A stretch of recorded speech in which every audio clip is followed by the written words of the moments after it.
Oh ternyata setelah STY dan LM ya, mereka dengarkan, Exco kecenderungannya ke STY. Timnas Indonesia Sinteyong dikaitkan sebagai calon kuat pengganti Kluivert yang resmi mengakhiri kebersamaan dengan Timnas Indonesia. 되면은 작가들께서 꼭 잘 성공해서 어린 선수들이나 우리 인도네시아 축구 선수들한테 보탬이 되고자 하는 게. Yes, mantap! Tepat malam ini, doa publik terkabul. Shin Tae-yong tiba di Jakarta. Bakal diperkenalkan secara resmi pada hari Senin.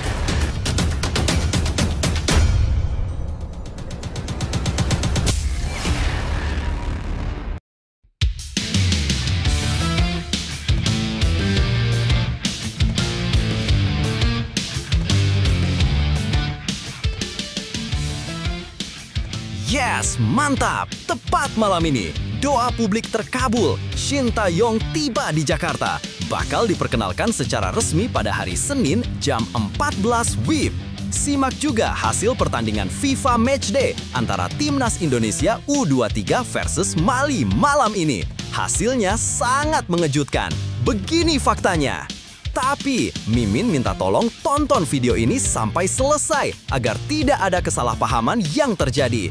Dan tak bosan-bosan juga, tolong like dan share video ini ke media sosial kalian agar semua orang tahu apa yang sedang terjadi.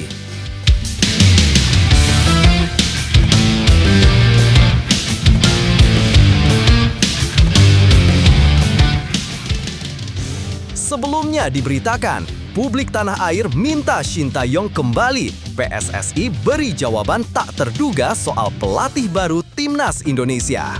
Kursi pelatih Timnas Indonesia kembali jadi sorotan usai Patrick Kluivert didepak setelah gagal membawa Garuda lolos ke Piala Dunia 2026. Dukungan supporter untuk memulangkan Shin Tae-yong terus menggema, namun PSSI justru memberi respons yang tak disangka. Berikut ini 3 faktanya. Fakta 1, proses pemilihan pelatih baru ternyata belum jalan. Wakil Ketua Umum PSSI Zainuddin Amali menegaskan bahwa hingga saat ini belum ada satupun nama calon pelatih yang secara resmi masuk ke meja komite eksekutif.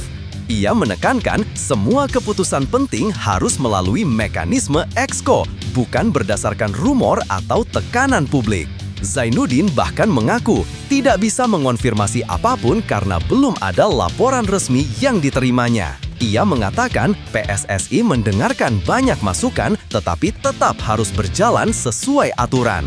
Dalam pernyataannya, ia menegaskan mekanisme itu tidak bisa dilompati.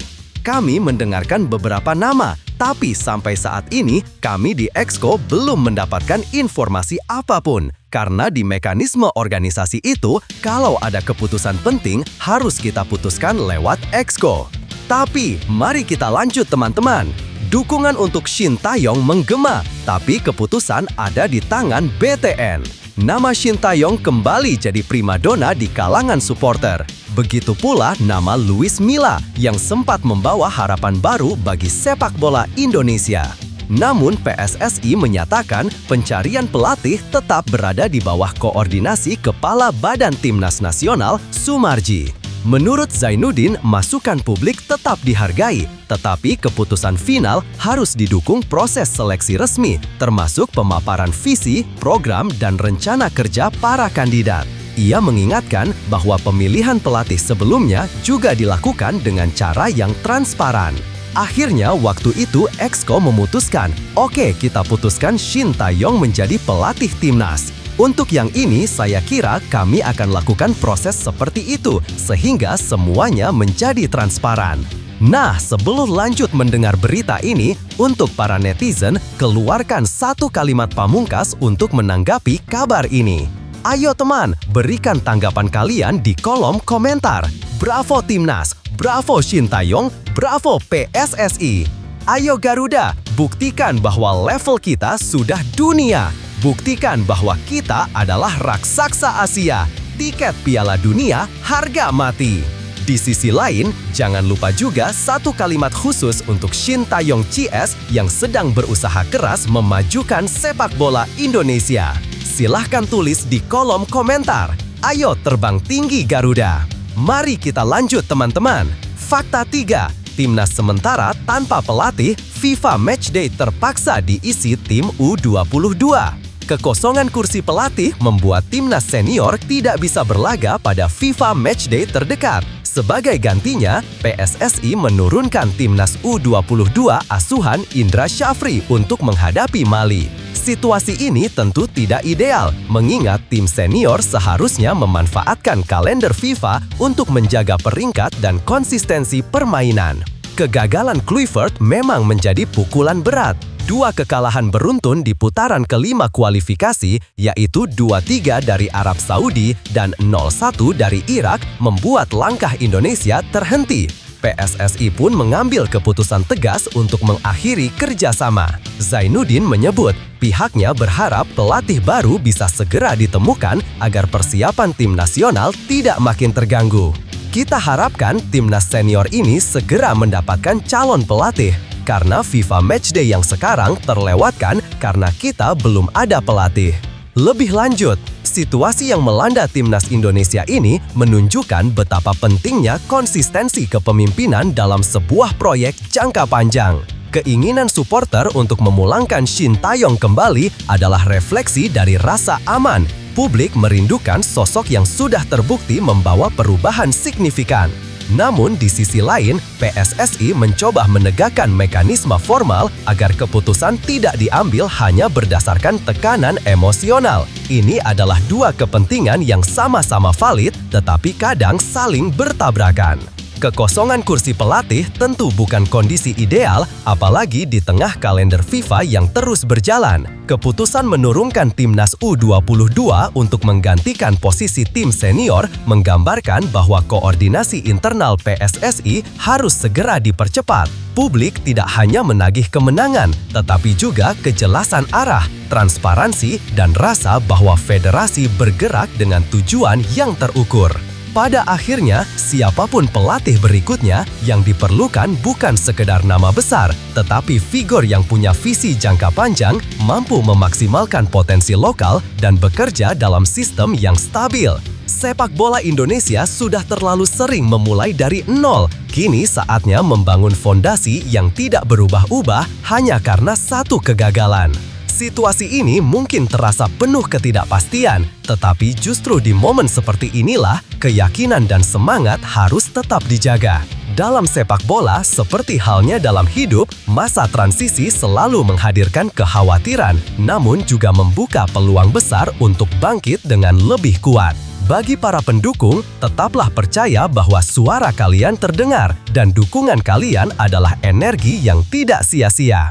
Untuk para pemain dan pelatih yang sedang mengisi kekosongan, inilah kesempatan menunjukkan kualitas, keberanian, dan karakter. Kadang langkah besar dimulai dari situasi yang tampak tidak ideal.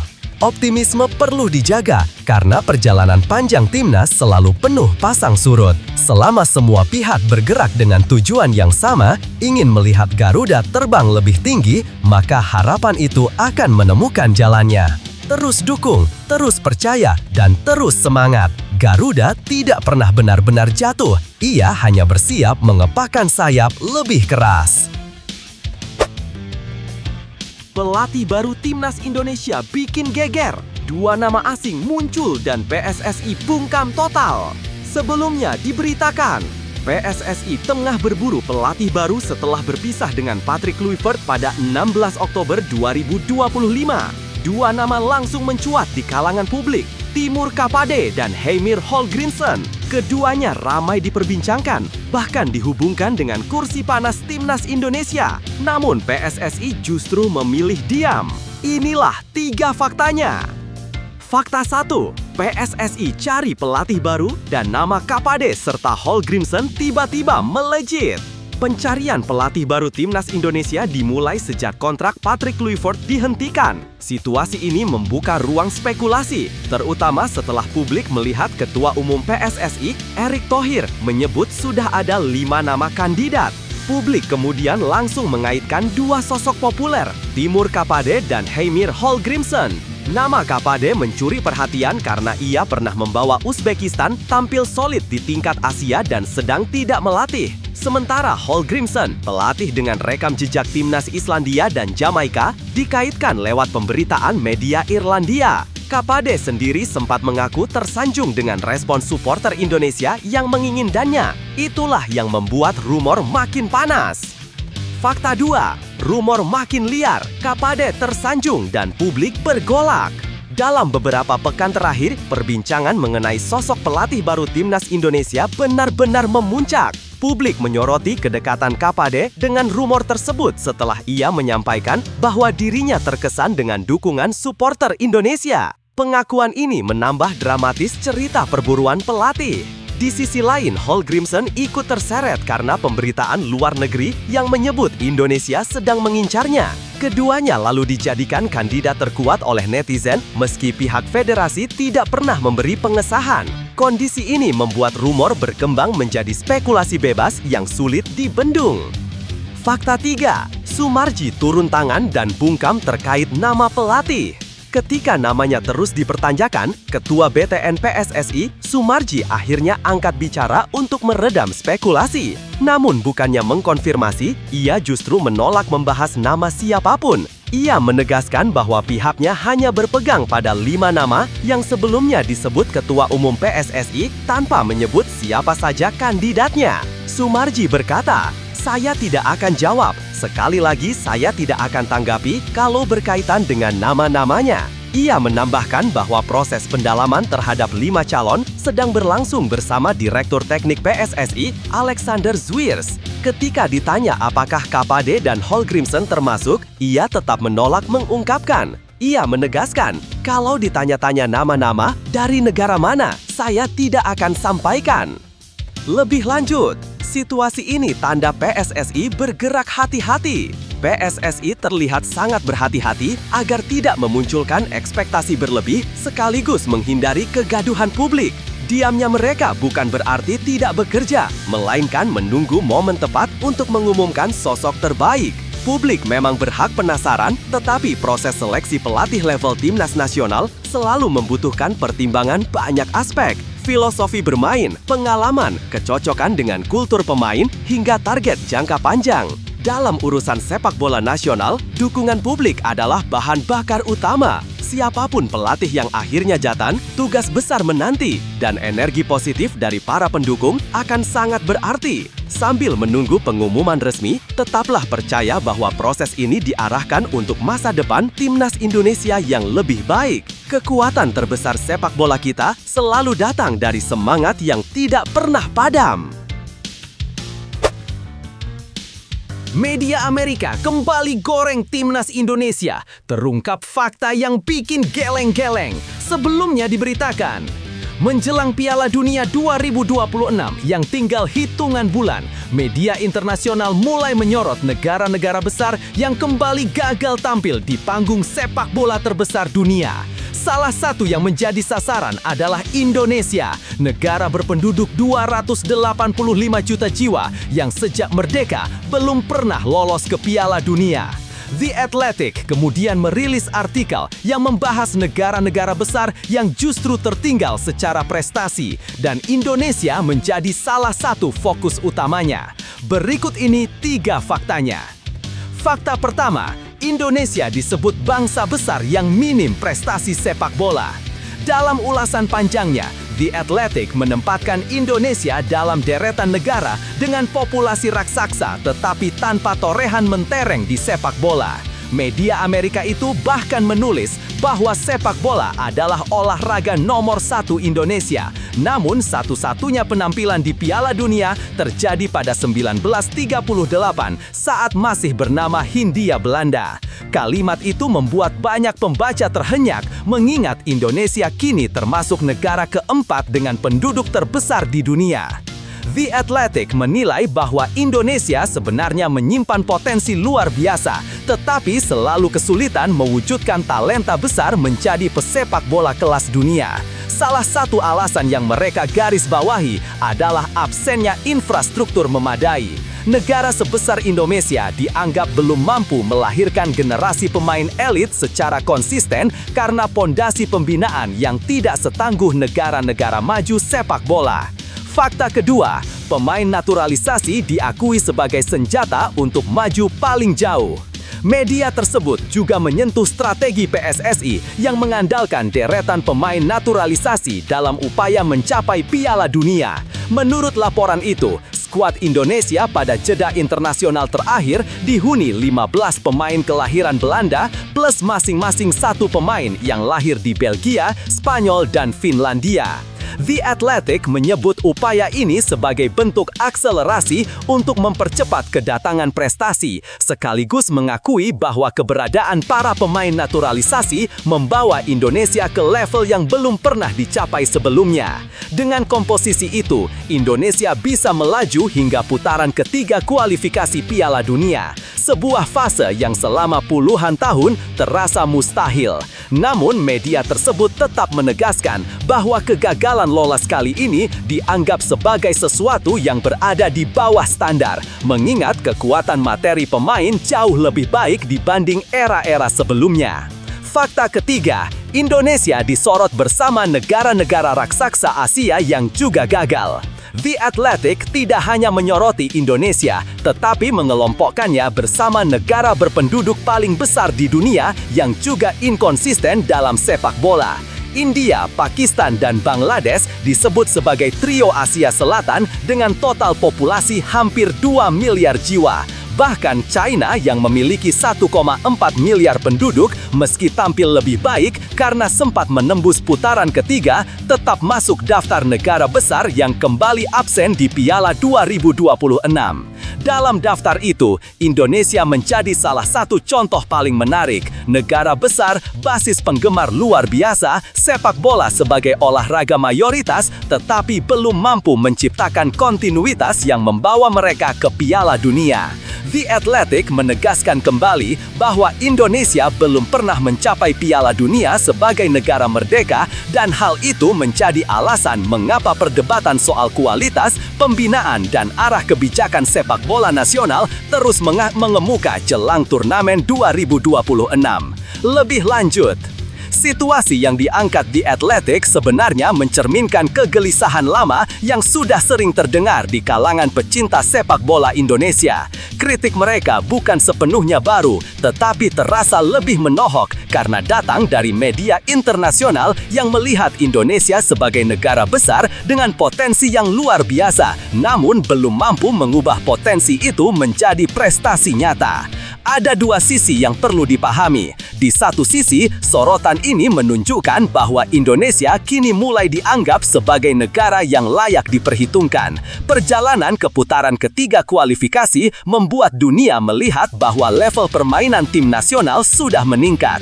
Namun di sisi lain, dunia juga menuntut lebih. Dengan populasi besar, semangat supporter tak tertandingi, serta proyek naturalisasi yang memperkuat skuad, ekspektasi terhadap Indonesia ikut terangkat. Pernyataan bahwa kegagalan lolos dianggap di bawah standar bisa terasa menyakitkan, tetapi juga menjadi cermin bahwa mimpi tampil di Piala Dunia bukan lagi angan-angan yang terlalu jauh. Sorotan semacam ini harusnya tidak membuat Indonesia berkecil hati, melainkan menjadi pelecut untuk terus memperbaiki fondasi pembinaan, kualitas liga, dan keberlanjutan program pemain naturalisasi. Pada akhirnya, kritik media luar adalah bagian dari perjalanan menuju sepak bola yang lebih matang. Justru bagus ketika dunia mulai memperhatikan, karena itu artinya Indonesia berada pada jalur yang benar. Tinggal bagaimana konsistensi, perencanaan, dan pembinaan jangka panjang bisa benar-benar dijalankan tanpa putus di tengah jalan. Jangan patah semangat hanya karena sorotan dunia terasa menekan.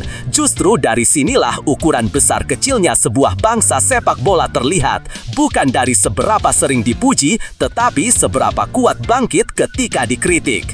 Indonesia sudah membuktikan bahwa jarak menuju panggung terbesar itu tidak lagi sejauh dulu. Putaran ketiga kualifikasi yang dulu tampak mustahil, kini sudah pernah dicapai. Artinya fondasi sudah terbentuk, tinggal diperkuat, dipertajam, dan dijaga konsistensinya.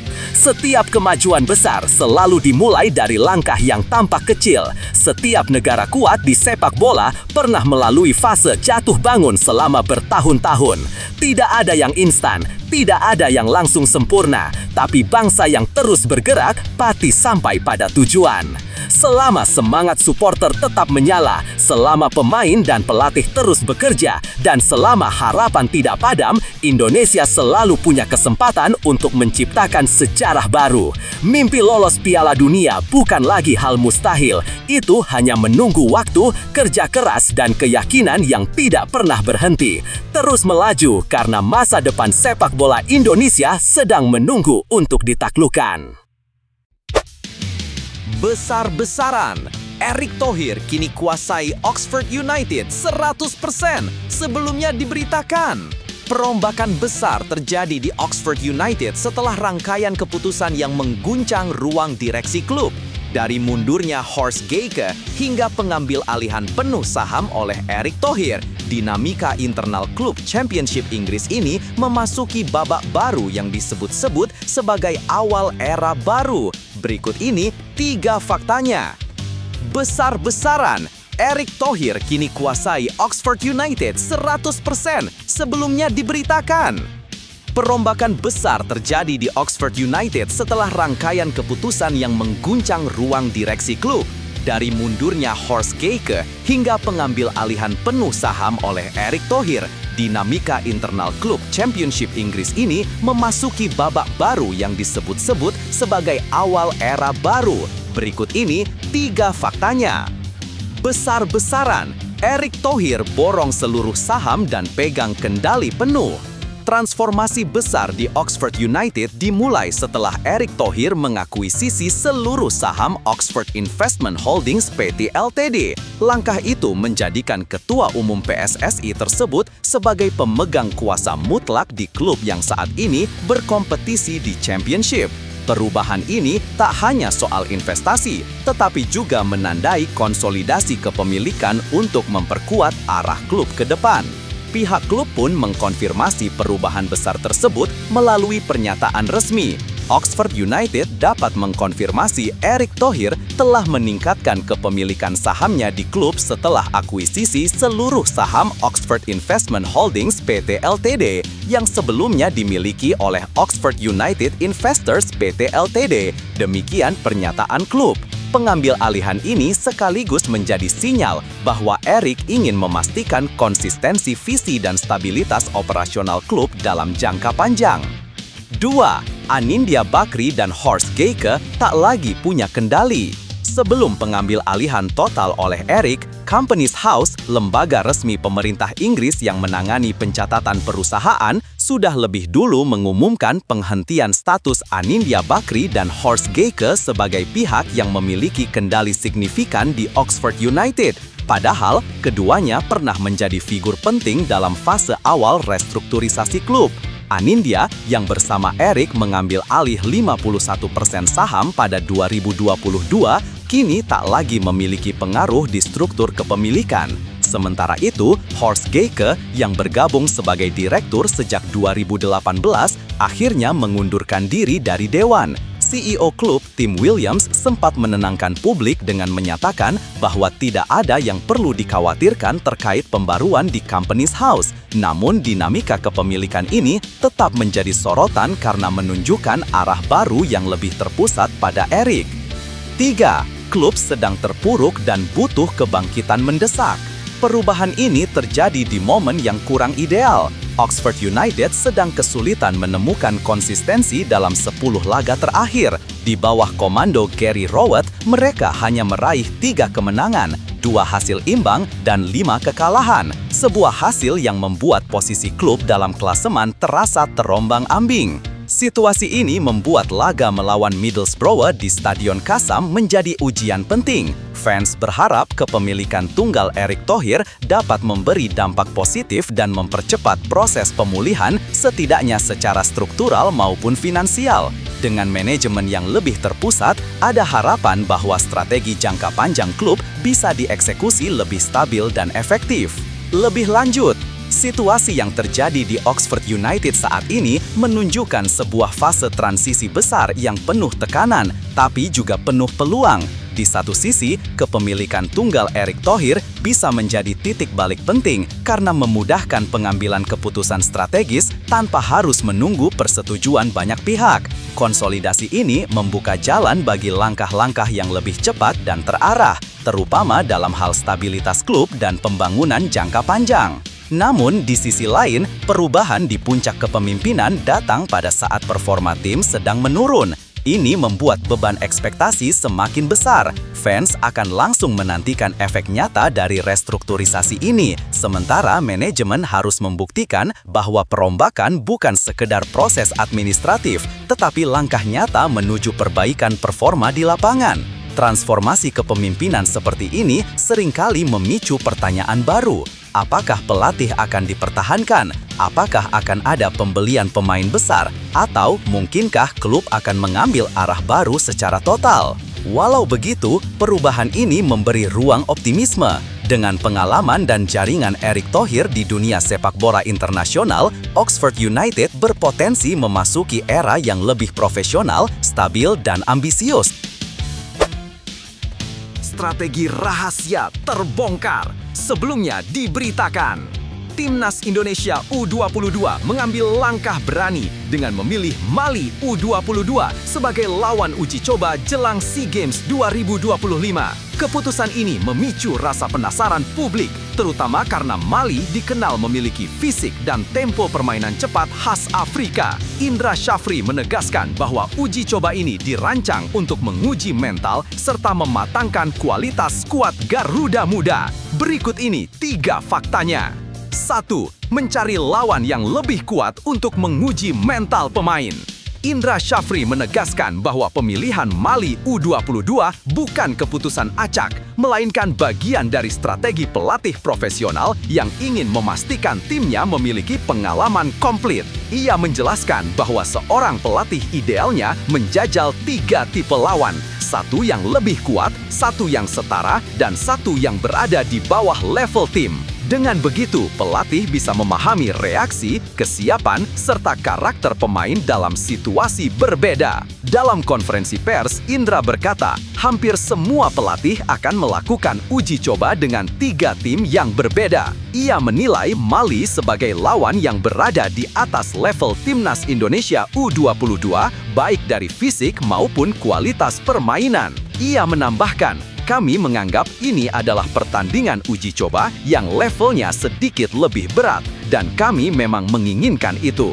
Bagaimana respons para pemain dengan situasi-situasi yang dilakukan oleh tim yang kualitasnya bagus? Pernyataan ini menggambarkan bahwa Indra ingin para pemainnya ditempa oleh tekanan yang lebih besar sebelum memasuki turnamen sesungguhnya. 2. Uji coba sebagai bekal krusial menatap SEA Games 2025.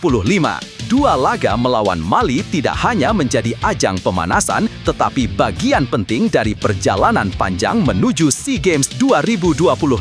Indra berharap pengalaman melawan tim dengan intensitas dan agresivitas tinggi dapat menjadi modal mental bagi Garuda Muda saat menghadapi rival-rival Asia Tenggara yang juga tengah berkembang pesat. Menurutnya, pemain harus terbiasa menghadapi permainan cepat dan duel fisik agar lebih siap bersaing di turnamen resmi. Indra mengatakan, sehingga nanti pengalaman yang diharapkan di pertandingan 2 kali uji coba ini bisa menjadi bekal untuk mereka nanti di pertandingan-pertandingan di level Asia Tenggara. Ia juga menegaskan bahwa pertandingan ini bukan hanya soal hasil, melainkan kesempatan pemain untuk menunjukkan karakter dan kesiapan. Sebagai pelatih yang sebelumnya mempersembahkan medali emas SEA Games, Indra tampak sangat fokus memilih lawan yang tepat untuk mempertahankan gelar juara. 3. Uji coba sebagai evaluasi pemain dan penentuan skuad inti semakin matang. Selain mematangkan taktik, uji coba melawan Mali juga dimanfaatkan untuk memvalidasi pemain yang akan dibawa ke daftar final. Indra menyebut, fasilitas yang diberikan PSSI sangat membantu proses seleksi pemain agar keputusan yang ia ambil benar-benar tepat. Uji coba ini menjadi panggung terakhir bagi para pemain untuk menunjukkan performa terbaik sebelum daftar skuad dikerucutkan menjadi 23 nama. Ia menegaskan, fasilitas yang diberi oleh PSSI sangat bermanfaat untuk memvalidasi pemain-pemain yang akan kita rekrut nanti menjadi 23 pemain. Pernyataan ini menggambarkan bahwa keputusan melawan Mali tidak hanya berorientasi pada hasil pertandingan, tetapi juga pada kualitas individu pemain. Dengan status juara bertahan, Timnas Indonesia U22 yang tergabung di Grup C bersama Myanmar, Filipina, dan Singapura harus benar-benar memastikan komposisi terbaik sejak dini agar dominasi di Asia Tenggara tetap terjaga. Lebih lanjut, keputusan Indra Syafri memilih Mali U22 sebagai lawan uji coba menurut saya adalah langkah yang sangat tepat dan berani. Di saat banyak tim lebih nyaman menghadapi lawan setara atau bahkan lebih lemah untuk menjaga kepercayaan diri, Indra justru memilih jalan sulit. Ini menunjukkan bahwa ia tidak ingin skuad Garuda Muda hanya kuat di atas kertas, tetapi benar-benar ditempa oleh situasi pertandingan yang intens dan menantang. Uji coba melawan tim dengan karakter fisik kuat, tempo cepat, dan duel agresif seperti Mali akan membuka kelemahan yang mungkin selama ini tidak terlihat ketika melawan tim Asia Tenggara. Justru dari tekanan itulah pemain bisa belajar, memperbaiki diri, dan memahami standar permainan yang lebih tinggi. Dalam jangka panjang, pendekatan seperti ini jauh lebih menguntungkan. Selain itu, momen ini tepat untuk menilai pemain secara objektif. Mereka yang mampu tetap tenang, kreatif, dan disiplin ketika berada di bawah tekanan berat akan sangat berharga saat menghadapi laga-laga penting di SEA Games nanti. Tim yang ingin mempertahankan gelar juara memang harus berani menghadapi tantangan besar sejak tahap persiapan. Dengan pemilihan lawan seperti ini, terlihat bahwa Indra tidak sekedar menargetkan lolos grup, tetapi ingin memastikan tim benar-benar matang, solid, dan siap menghadapi skenario terburuk maupun terbaik. Ini adalah mentalitas juara. Perjalanan menuju SEA Games 2025 masih panjang, dan justru di fase seperti inilah mental juara ditempa. Menghadapi lawan kuat seperti Mali bukan untuk menakut-nakuti, tetapi untuk membuktikan bahwa Garuda Muda mampu berdiri tegak di tengah tekanan. Setiap duel, setiap kesalahan, setiap momen sulit adalah pijakan untuk menjadi lebih tangguh. Ingat, tim hebat tidak lahir dari kemenangan mudah. Mereka tumbuh dari pertandingan berat yang memaksa pemain berpikir lebih cepat, bergerak lebih berani, dan berjuang lebih keras. Jika para pemain mampu melewati uji coba ini dengan kepala tegak, SEA Games nanti bukan sekedar target, tetapi panggung untuk membuktikan kemampuan terbaik. Bagaimanapun hasil uji coba nanti, yang terpenting adalah prosesnya. Selama para pemain mau belajar, mau berlari lebih jauh, dan mau menyerah hanya setelah peluit terakhir berbunyi, maka Garuda Muda sudah berada di jalur yang benar. Tetap percaya, tetap bekerja keras, dan ingat bahwa setiap keringat hari ini adalah kemenangan di masa depan. Terbanglah lebih tinggi, Garuda Muda!